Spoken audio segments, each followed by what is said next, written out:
je suis kurde de Syrie, je parle kurmanji. Bon, pour le persan, malheureusement, je comprends, je lis hafez, je comprends parfaitement aussi, mais je ne parle pas de persan. Je vais faire mon exposé en français. Vous m'entendez? Donc, alors pour l'étymologie des mots, des termes, tout ça, je peux faire un tableau si vous avez des... Pour l'instant, je fais l'exposé, je présente, et après vous me posez des questions pour le sens des mots, l'étymologie, etc. Donc, le yézidisme, religion de la partie occidentale de l'Iran Vège. L'Iran Vège, pour moi, c'est l'ancien Iran, c'est-à-dire l'Empire iranien. Et appartenant uniquement aux Kurdes kurmanj. Parce que le Kurdistan, en général, c'est divisé entre deux dialectes principaux, Sourani, si on peut dire, et kurmanj. Alors, les yézidis sont uniquement des kurmanj, la partie occidentale de l'Iran. Est une croyance kurdo-arienne de l'existence. Qu'est-ce que c'est l'existence? Le sens, la notion de l'existence. Comme l'est également le zoroastrianisme aussi, actuel, des persanno-ariens. Les deux qui sont des cultes de la lumière, admettent la dualité. En fait, le culte de la lumière, c'est la dualité. Vous avez la chose, la lumière, et vous avez l'adorateur de la lumière. Donc ça fait deux choses. C'est ça la dualité zoroastrienne. À tous les niveaux, bien sûr. Le sens étymologique de Izdi ou Izad ou Yazid, etc. Zada, Zoïn, qui veut dire le fils, Zada, Zoda, ou Yazdan, le Fils, adorateur de la Trinité. La Trinité, c'est-à-dire, comme on dit Jésus, c'est le Fils de Dieu. Ou du soleil. Le culte solaire, c'est le principe, c'est le soleil. Alors, chez les Kurdes yézidis, on ne dit pas Jésus, on ne dit pas Zoroastre, on dit Malak et Taous. Taous, c'est le mot Taw, qui veut dire le soleil. Taw. Et Malak, c'est Farishta, c'est l'ange solaire, ou Dieu solaire. Et Zarathustra aussi, le mot Zarathustra aussi, ça veut dire Zoroastre, en kurde parfois je dis, Zoroastre, ou Zoroastre, en français, on dit fils du soleil, Ahura Mazda aussi, le grand soleil, le soleil saint, comme vous voulez. Tout ça, ça confirme l'étymologie de ces termes, que ce soit Ahura Mazda ou Malak et Taous ou Zarathustra, ça confirme l'essence de ce culte, le culte solaire.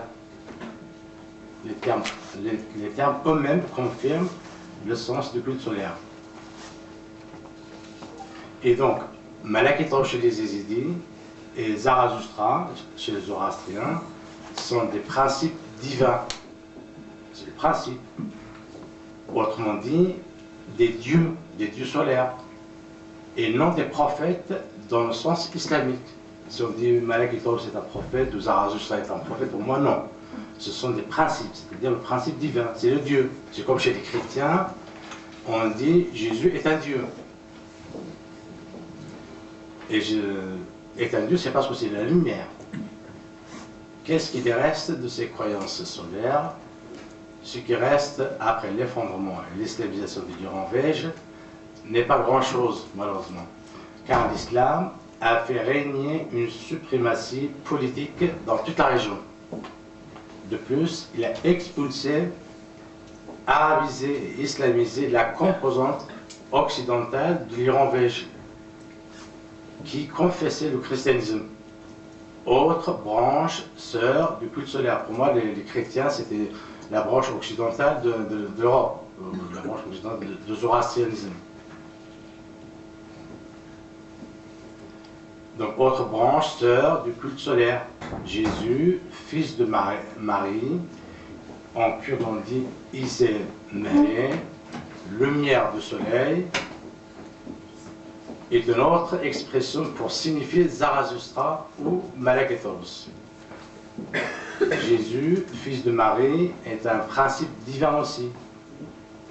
D'où la fameuse expression chez les chrétiens, Dieu est fils de Dieu. Et également le bleu. Chez les Français, on dit parbleu. Parbleu, c'était par le ciel céleste. C'est le ciel, c'est la lumière qui est le principe, qui est saint.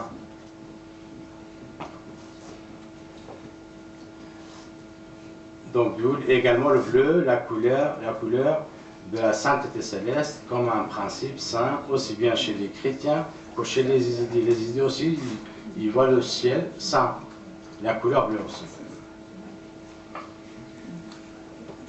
Les lieux de culte chrétiens, comme des temples, des abbayes, des églises et des cathédrales, ne sont que des atashkada ou des lalish, la coupole céleste.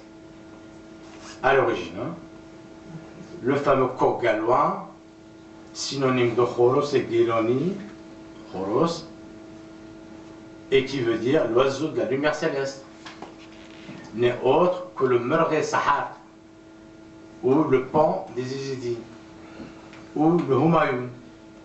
Jusqu'à maintenant, on a une partie des Kurdes, au lieu de dire Dieu, on dit Huma. Huma, c'est l'oiseau solaire.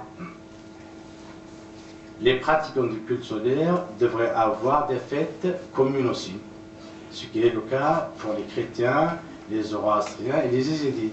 Prenons les exemples de Chosham Sour, le mercredi rouge, l'équivalent de Pâques, de Shavi Eldan, c'est le Noël, mais c'est le commencement de l'hiver. De Navroz, c'est la fête du printemps. De Pirhoun, en kurde, qui est le Saint Valentin, etc.